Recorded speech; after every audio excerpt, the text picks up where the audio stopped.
I really want to just start by thanking the Department of Mental Health and everyone in the county who's been so supportive in our efforts in getting this to happen today. I want to give special shout out to Mimi Martinez-McKay, who's been working like, I'm not sure where you are, Mimi, but you've been working like 20 hours a week now for months. Thank you. And also recognize Todd, Mark, and Candace for incredible support. Today and this time is a watershed moment in mental health. There's a massive amount of support and alignment politically here. There's a need that is daunting and challenging and screaming for help. This campaign is not so much about awareness and stigma, which are huge issues, and we'll continue to fight them, but about action, about taking action, about moving the system, a system that is broken, that is not responsive to the needs anywhere near where it could be, and it will be. In thinking about how to push this forward, we really have been inspired by the activity of young folks around the nation who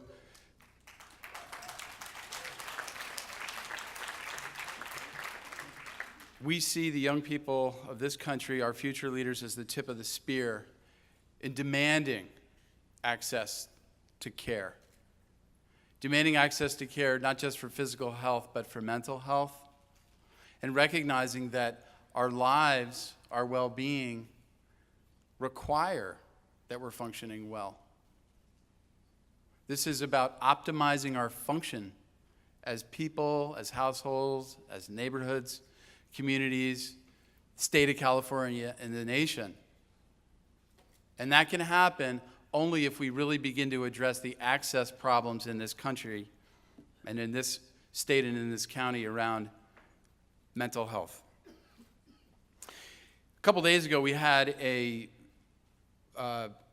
symposium around mental health and spirituality, which was based on our need for more connectedness. And I like to say, not because it's funny, but because it's so tragic, that we cannot forget about the LOL, the lethality of loneliness. And that the only way that we as a society will ever deal with challenging issues like mental illness is if we are cohesive across all sectors. Because if we're not, as we're not now, there will be more people who are sick and they will be sicker. So I want to take one quick moment of silence for us to close our eyes and connect with all the people who have suffered from not having access to mental health and those who are suffering right now.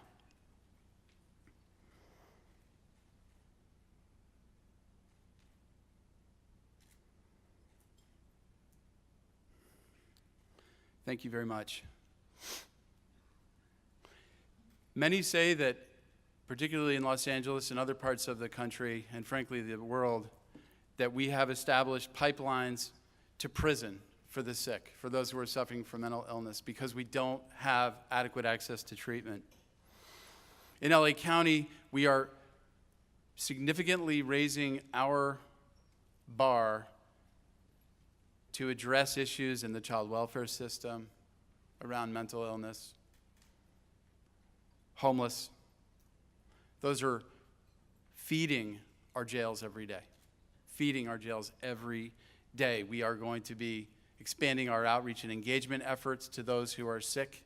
We're going to reboot our hospital system and our residential treatment system, both locked and unlocked, improving and expanding our intensive outpatient services, emboldening peers and the recovery movement, and pushing a massive prevention agenda across all the platforms of Los Angeles County, including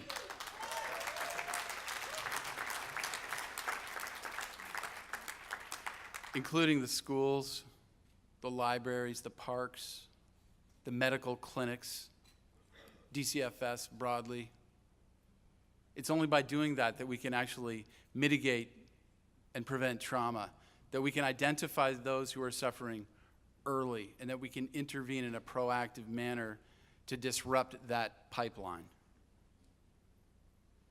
It's a collective problem. It requires a collective solution.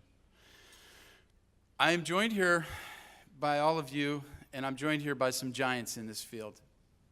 And I think we're very lucky to have folks here, and it attests to the importance of these issues and also the role and responsibility of Los Angeles County as the largest local jurisdiction in our country.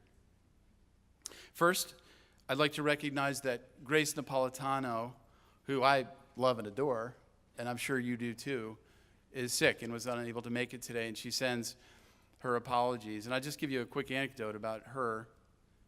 She, when you meet with her, and I've met with her many times, will grill you like you've never been grilled. I have a PhD. It was nothing like defending my PhD to tell her that I'm going to try to help and that the system needs that help.